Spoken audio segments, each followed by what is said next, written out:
it was the same thing, they wouldn't do hamstring again. But I guess you could do whatever. So I was like, I did hamstring on this one. I did like, so I was like, I guess it's fine if you do hamstring again. because I didn't like do any research or anything. And then she was like, alright, you can do your hamstring. And she just like was so nonchalant about it. Okay. And then this happened and I was like, you got me quad. Like, quad is the new way. And I was like, oh my god. And I like, so I really sent her an email in the portal. And I was like, I don't want you to feel like I was like, I want to do my hamstring. Like, I was like, I'm open to like whatever you think is best. Yeah. And her PA responded. It seems like a good option. Yeah. Okay. And I was like, okay. Yeah, I don't know how much it really. I think the downside of using quad is usually after surgery, your quad is the muscle that takes the most atrophy, and so it's harder to rebuild versus like hamstring is a little bit easier. But I feel like using the quad tendon is a little bit newer, so there's less like long-term research about whether. But a lot of athletes use a quad tendon versus like hamstring. So and I'm like, I don't know how much it will end up mattering, but That's what a lot of people are saying. like just don't use Cadavra, don't use Patella. But like, I think they're both really good options. I'm surprised that they aren't like I want to say like forcing about the right word, but they're not like, oh, we're gonna do this. Like based on your imaging, like we are gonna choose to do it. She was saying that because I like asked her, like, is there like new tech? I was like, what's the new tech with ACL? And she's like, so with your hamstring, put it into your knee. And then she's like, we have a new way to do it where we quad feature. So then I've done a lot of reading and then like quad hamstring, like for women specifically, your quad is much stronger, so the tendon is thicker. I guess like if she's quadruple and like probably it doesn't matter as much. And I think it's also like Phil was like, well, she has a data point from her own body that your hamstring works out well. Yeah, so it's like, That's also true. Yeah, why change it if it worked well the first time? but I don't know. And then I got into this rabbit hole of like ACL reconstruction, rehabilitation. Straight up PubMed article that was like the no brace myth. Where it's like after surgery you just don't wear a brace. And I was like, what the fuck? I don't think you should do that. No, she's like, you're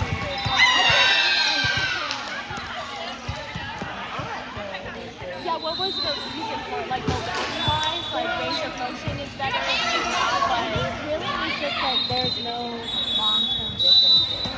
oh, okay. But it didn't really talk about like immediate like, oh, it could do this. Yeah. I think bracing is smart to limit the stress on it. Because like, I mean, it is like a bone-to-bone attachment, so at least like, but I mean, it has to feel, so you have to make sure you're not over-stressing.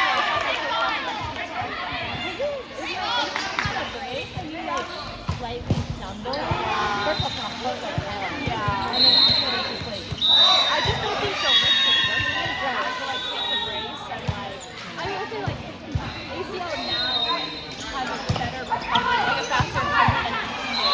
And so there's less time you're being it's like hip replacement. A long time, like a while ago, even like a decade ago, people would be in the hospital for like a week for hip replacement. But now we like move them the same day. It's like the same day. Yeah, they get surgery and then like 4 hours later we're in the room. I'm like, all right, I'm gonna mobilize you. Like you need to stand up. And they're all these old people like 8 of them. So like, it is like the new way. Like surgery is getting more efficient and it's less invasive. So like even ACL is like very less invasive than it used to be. Are they doing mid-body? Like probably.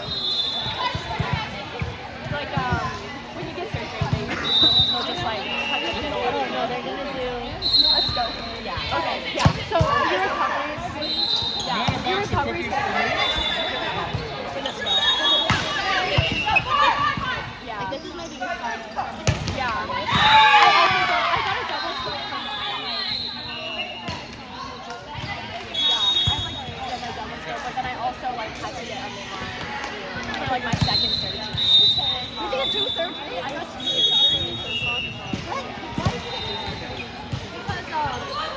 my first one, I had like a cartilage in between two, and they thought they could like fix it all at the same time, and they could use like a different piece of cartilage from like my real knee to fix it. But then when they went in on the scope, it was way worse than the MRI, and they realized that they weren't gonna be able to do it. So they fixed like my meniscus, and then I had to go back to the second surgery and fix everything else. It was cooked. I was like, an injury. I like never heard of it. It was like a combination of one moment and then like overuse afterwards. So it wasn't like there wasn't a moment where I heard it, but then I didn't like stop playing and I like had like okay, yeah, it's like actually really bad. Yeah, and then I got an MRI and they're like, you're cooked. So I was like, oh damn. Yeah, but it wasn't like yours where you'd be like I felt it, but it wasn't like I could tell right away. Mine blew up. Hit both times. I like snapped my knee. I like fall over. I'm like, what the fuck? And then I like stood up and it's like, and I'm like, Yeah, you like yeah. that did not happen to me. Mine was like swollen, like eventually like the side of my like lateral side of my knee was really swollen. And then I like couldn't walk on it. It got like so bad where I was like could not walk anywhere. And so then I decided to go see someone. And I was like, oh, maybe I should. And I was like there was like club volleyball in this community. And then I like stopped going to practice because my knee was always hurting so bad. I was like, I need to be more committed to practicing. I was like, I don't think I'm gonna play anymore. I have 5 months. Yeah. I was like, I think my knee's cracked. It was over like a couple days after. And I was like, I really think the swelling has gone down. He was wearing sweatpants, thicker sweatpants, and he was sitting down in them. I could see through the sweatpants. I was like, yeah? I was like, no, it's really going down. She's like, Where did you start? she's like, what is that? I can see it through the pants. Yeah, she just tore her ACL like a couple months ago. No, she tore it last year. Oh, yeah, that's what she did. She tore it in the summer. Yeah, like, during and she did something similar where she like tore it and she's like, oh. Yeah. But then she kept playing. Oh!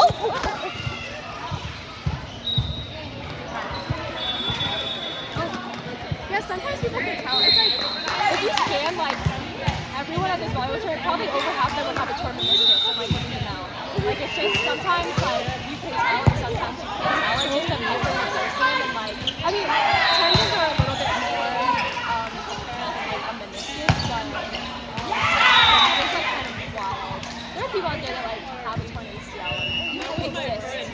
They just exist. My friend Danielle, like she was playing like rugby and soccer. She hadn't played soccer in a lot of years. She was playing like in a PSC league. She like hit the ball and she's like, oh, my knee kind of hurts us. And then she played like 5 more games after that, and she was just like walking around with her ACL for like months. And then she also had a because she like injured it again. So like she always has her ACL first now, and it's just like nothing more. Yeah, it's like. She's like getting back to the yeah, it was like she just had no idea. Yeah, she called us one day, she's like, guys, I tore my ACL really good. What are you talking about? It was like 6 months ago. Like literally. So I was like very like injured. My knee's bad as hell. I cannot walk. And not even like pain wise, but like my knees like popping around. I could not walk.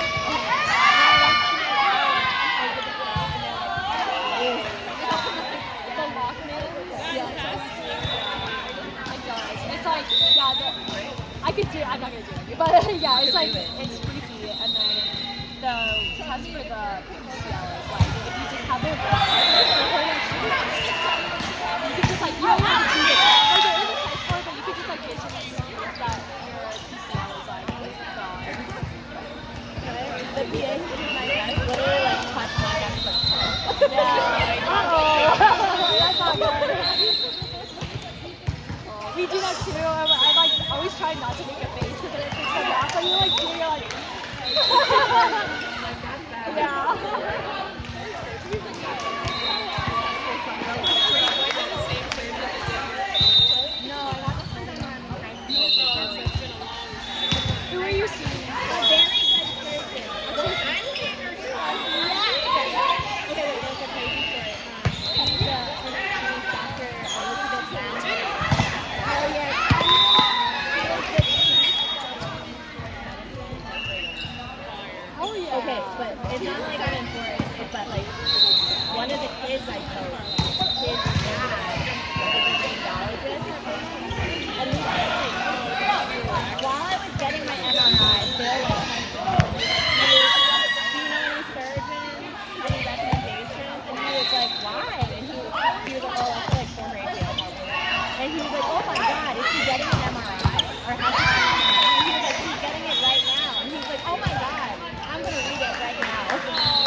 some with cheese and with the.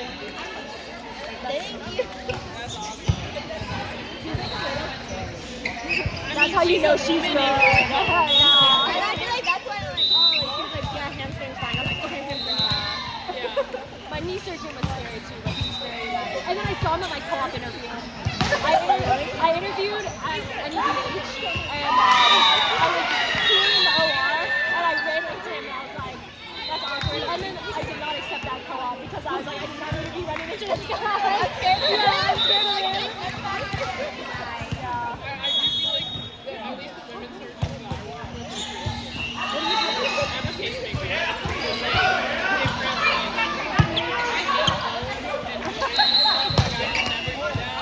Like all my stuff is like minimally invasive. I do blood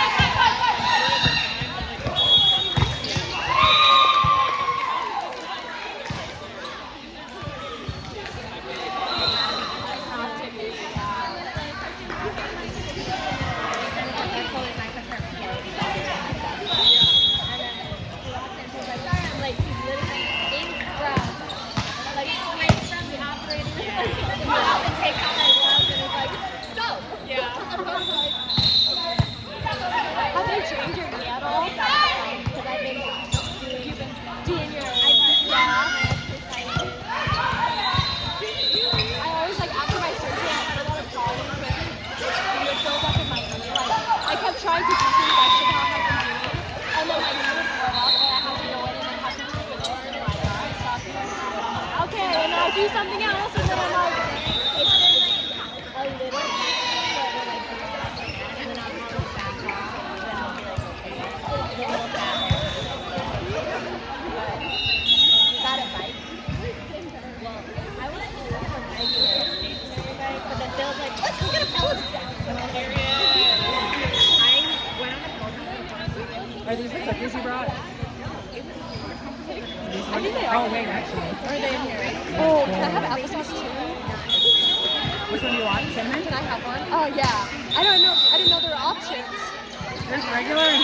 We'll adjust to Oh, it. maybe it's just cinnamon. Like,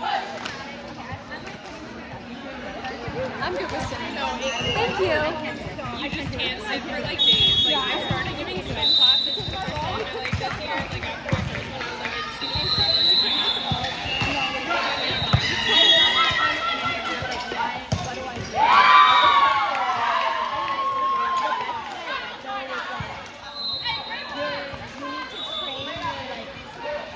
Pelvic tilt muscles to like lift your leg. My what? Anyway, now it doesn't hurt, and I'm like, did I do this? Did I did a lot of cycling after my knee surgery because it was the only like cardio exercise I could do, and it is so hard. It's awful. It is horrible. The minute I could stop doing it and do anything else, yeah.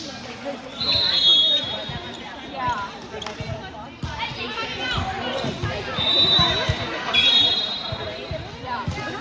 They're not so hard. It was so hard. 20 minutes, and I'm like, at the end of it, like at minute 7, I'm like, I don't want to do it anymore. I know it's good for me, but like I I hate running, so like spin classes have been like phenomenal for me in comparison. Like I'm not probably do that. My friend, she lives in Seattle, and she's always been like a cardio athlete. Like she did like track in high school, and like just ran a half marathon. Like she's very fit. I was like, oh, did I ever get a spin class? She was like, she sent me her most recent one. She was like, oh girl, like it's you're just trying. Like even her is like so fit. Like her heart rate's like so high.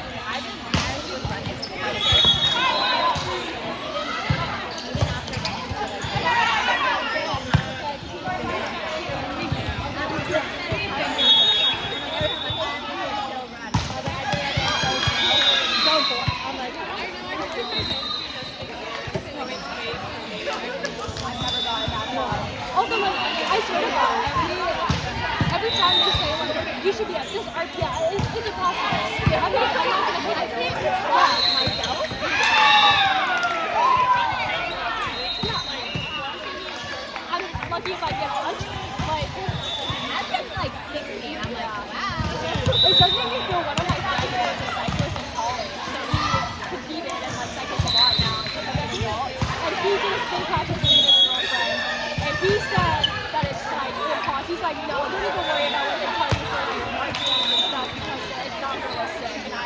lot better about myself. I knew it. I just go what feels hard. I'm like, I'm just gonna go and do my thing, but I stopped doing that.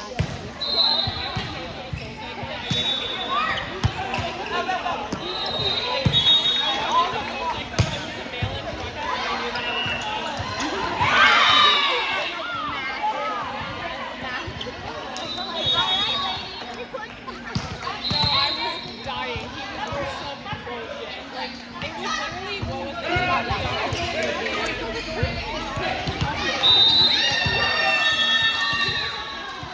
might have just been like an all no, it was a Beyonce Bad Bunny class. I fucking love both of those. That's I only remember the last song. I literally blocked it.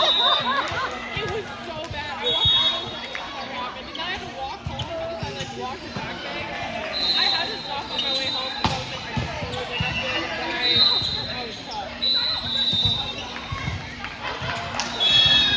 That will get your cardio right for sure. Also, after I got surgery, so like, I transferred. I went to 3 separate PT places, and the very last place, because I kept moving, and then I wanted to go somewhere close. So I ended up going to this place in Brookline, and my PT was also a strength and conditioning coach. And I swear to God, every time I left for my sessions, I had to like lay down on the ground outside for like 30 minutes before I could drive home. Out on the side, yeah, literally on the sidewalk in Brookline, because I felt so sick. She would like destroy me every single time I went to PT, and it was good for me, but like I felt horrible. It was good for me in the end, but I was very sad in the moment. Every time I go to PT, I'm like, I know I'm gonna depend on high. Like person with Boston physical therapy and wellness. Okay. Yeah. But there you have like a like multiple people have that condition. Okay. But I don't know, is it like normal to go before your surgery? Yes, yeah. It's good. Well, I don't have like a script or anything because my surgeon was like You probably don't. In Massachusetts, if you have like a PPO healthcare plan, then you won't need a script anyways. And plus it's like, for you it's an ACL injury, so it's pretty straightforward. So, but yeah, you should go before surgery. I have to like do PPO. It's easy to do. I mean, it's good to meet them too. They like to see you before. A lot of it is just getting you ready for surgery, like making sure. Because the stronger you are going into surgery, the less atrophy that you're gonna have to do after surgery. So it's like good to go beforehand. I'd say just like pay attention to how many visits you have, since it's like kind of the beginning of the year. You don't want to run out of visits after surgery. It gets very expensive, yeah. But if you, so like maybe look into how many visits your insurance requires, because it's still more important for you to go after than before. But if you can do before, you can do that too. Yeah. So like, I've been doing like a Brian yeah. plan. Like here, make sure the videos and exercises. I've been doing like weightlifting. Okay. I think it's worth it to at least schedule. Do you have like your appointment scheduled for after surgery? Okay, because they book up really fast. Yeah. And you don't want to have to Like wait. a month ago. Okay, yeah. And I was like, should I come in beforehand for like a baseline? If they don't have like a pre-lab, and I was like, but what if they don't like me? That's fair. It is like agreeable. I think it's worth it. It's like finding like a therapist. Like, Right. if you don't like them, then like it's worth it to switch. I switched a lot. I was with like no, and you're a therapist. Yeah, yeah. You're like, I do it. Yeah, no, you should like who you go to and feel like you're making progress. I went and saw like a PT in Natick for a while. It was like the second place I went to. I liked my first therapist, but then I moved to Natick. And then I was with her for a while, and she was always having a couple spots like a 10-pound weight. I was like, I need to be lifting heavier. And so like I should be running by now. Like I wasn't making progress at all, so I switched, and then I ended up with the strength and conditioning coach PT. That's what I want. And I want to going. Yeah, I made like so much progress just like within the first couple weeks of being with them. And the first like couple weeks you'll make the most noticeable progress. So it's like important that you're with them. A lot of people are familiar with Big Scout, so probably not.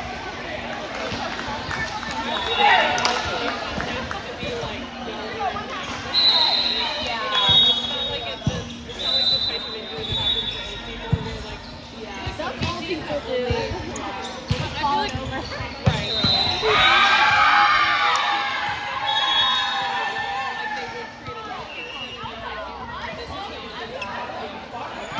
I'm gonna go to the bathroom for a minute.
Like,